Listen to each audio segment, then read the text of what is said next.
Siège du conseil régional des Grands Ponts, c'est une ambiance peu ordinaire qui règne ce jour dans la salle de conférence. J'ai été contactée par la haute autorité de la bonne gouvernance afin de déclarer mon patrimoine en tant que gestionnaire de crédit. Cette opération spéciale de déclaration de patrimoine concerne les principaux responsables des administrations locales, les élus locaux, les gestionnaires de crédits budgétaires ainsi que les autorités préfectorales en fonction dans la région. C'est déjà un pas de gagner, pour dissuader, pour rééduquer nos concitoyens pour la bonne gouvernance. À la salle des fêtes de la mairie d'Aboisseau, les fonctionnaires de la région du Sud Comoé sont soumis au même exercice. Le directeur du traitement des déclarations du patrimoine de la Haute Autorité pour la bonne gouvernance conduit les opérations. C'est la Constitution à son article 41 qui met à la charge d'un certain nombre d'agents publics l'obligation de déclarer leur patrimoine aussi bien en début de fonction qu'en fin de fonction. Et la loi prévoit des sanctions en matière de déclaration de patrimoine. Le refus de déclarer son patrimoine est une infraction qui est sanctionnée par une amende qui équivaut à 6 mois de rémunération perçue par l'agent public concerné. Cette opération, qui s'étendra à toutes les régions du pays, est une priorité pour le président de l'institution, Epiphane Zorobalo. Les agents n'ayant pu déclarer leur patrimoine au cours du passage des équipes de la Haute Autorité pour la bonne gouvernance devront se rendre au siège de l'institution pour se conformer à cette exigence constitutionnelle.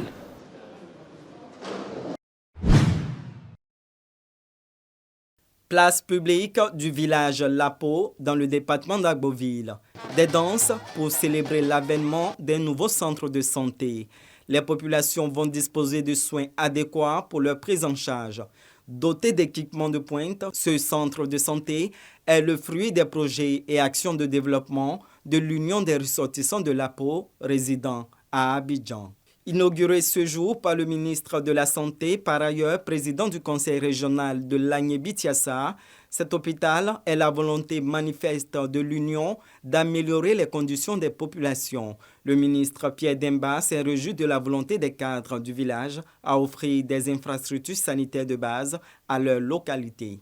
En 30 ans d'existence, l'Union des ressortissants de Lapo a pu réaliser bon nombre d'actions, notamment de l'eau potable. Cette journée a été précédée d'une opération de reboisement, de dons de sang et de consultations gratuites.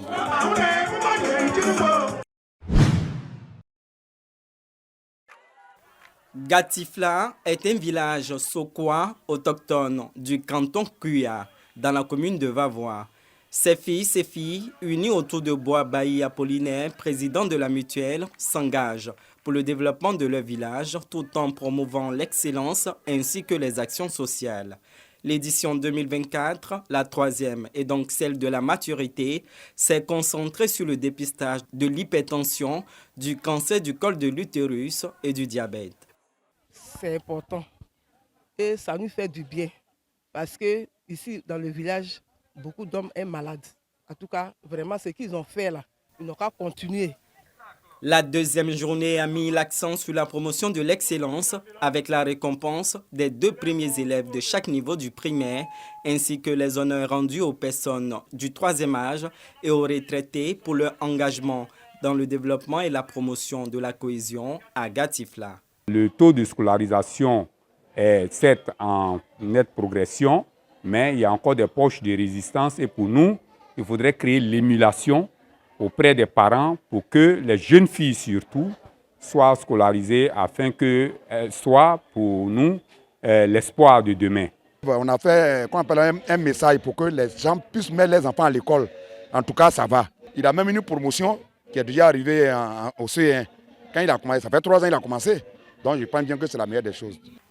Au-delà des festivités et des distinctions, ces journées socio-culturelles ont prouvé que la solidarité reste un pilier fondamental du développement. En misant sur la santé, l'éducation et la cohésion sociale, la mutuelle de développement de Gatifla trace la voie d'un avenir prometteur où tradition et modernité s'unissent pour le bien de tous.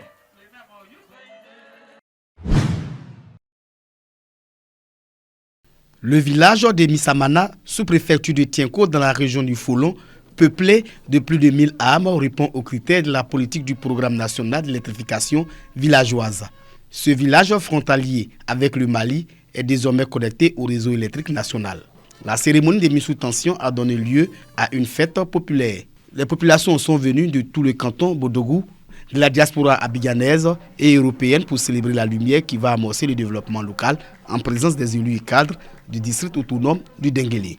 Cette célébration est un moment de reconnaissance des populations au président de la République, Alassane Ouattara. Un remerciement tout particulier à son Excellence, Monsieur le Président de la République, Alassane Ouattara, pour sa vision d'électrification de notre pays. Grâce à sa politique volontariste, notre région a connu des avancées considérables en matière d'accès à l'électricité. Je suis heureux de vous annoncer qu'en ce jour, seuls 2 villages sur 88 villages de la région ne sont pas encore électrifiés. Pour le représentant du ministre de la Protection sociale et de l'Emploi, parrain, cette cérémonie symbolise la lumière, de l'espoir, du progrès et de l'unité. Les sincères éloges à son Excellence, Monsieur le Président de la République. Nous sommes profondément reconnaissants par son travail infatigable, pour son soutien indéfectible à toutes les initiatives qui visent à améliorer la qualité de vie de nos concitoyens. Avec l'électricité, Missamana peut envisager l'installation d'un dispositif de réseau de téléphonie mobile afin de contribuer au renforcement de la sécurité de cette zone frontalière. Plusieurs activités génératrices de revenus liées à l'électricité pourront aussi être menées. Les femmes entrepreneurs du district autonome de Yamoussoukro sont à l'honneur. 80 d'entre elles sont honorées pour leur courage et leur abnégation au travail. L'initiative est de la Dream Team Souleymane Diarra-Souba, un mouvement qui soutient l'excellence. Mes sincères félicitations à toutes les femmes récipiendaires et les encourager à toujours demeurer des modèles pour le développement de l'entrepreneuriat à Yamoussoukro. Diplôme, pagne, bouteilles de gaz, numéraire, les lauréates repartent les bras chargés. Elles sont heureuses et reconnaissantes. On est très contents, nous les femmes de Yamoussoukro. On est très contents pour tous ces cadeaux.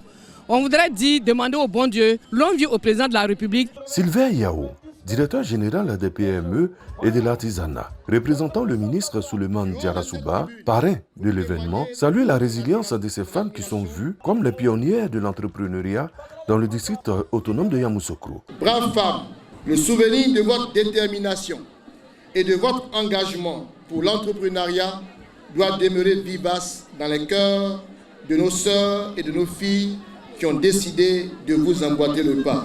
La Dream Team Souleymane Diarra-Souba entend célébrer l'excellence dans tous les secteurs d'activité, reconnaître le mérite de ces hommes et de ces femmes qui œuvrent au quotidien au développement de Yamoussoukro.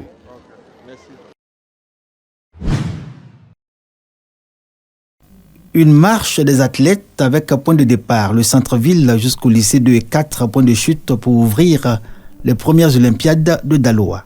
Lycée 2 et lycée 4, ce sont ces 2 établissements qui accueillent les compétitions. Au menu des disciplines, le football, l'athlétisme et le taekwondo. Les Olympiades de Daloa sont une initiative du ministre-gouverneur du district autonome de Sassandra Maraoué, Mathieu Babodari. Un moment de retrouvailles et de communion des jeunesses de Daloa, mais surtout occasion de détecter des talents en leur sein. Monsieur le ministre-gouverneur a décidé d'organiser ces Olympiades en vue non seulement d'occuper seulement la jeunesse, mais aussi de détecter surtout les talents à mettre à la disposition des structures sportives pour leur donner des moyens humains à l'effet de participer efficacement aux compétitions nationales. La direction régionale des sports et du cadre de vie du Haut-Sassandra a été chargée de la coordination technique des premières Olympiades de Daloa. La direction régionale des sports et du cadre de vie a offert un trophée pour le vainqueur du tournoi de football et a déployé tout son personnel pour les différentes activités sportives. Tournoi à l'issue duquel Kane Souleymane, de l'équipe finaliste de Aoumad, a été désigné meilleur joueur. En taekwondo, Maître Diallo Lanciné, ceinture noire 5e dan, a salué la performance de ses athlètes. Le vice-président de la Ligue de karaté taekwondo de Daloa s'est aussi félicité de ces Olympiades qui auront permis de booster au plan régional les sportifs en athlétisme, football et taekwondo. Les enfants, c'est leur première fois et on va les encadrer pour l'année prochaine. Et on souhaite même encore demander si lui-même il peut nous faire ce tournoi, organiser une compétition même au niveau de la Ligue uniquement taekwondo, ça nous fera plaisir. Les Olympiades de Daloa ont drainé du monde pour cette première édition. Les autorités administratives et les populations dans toutes leurs composantes y ont montré leur intérêt. Rendez-vous a été pris pour l'année prochaine pour la seconde édition.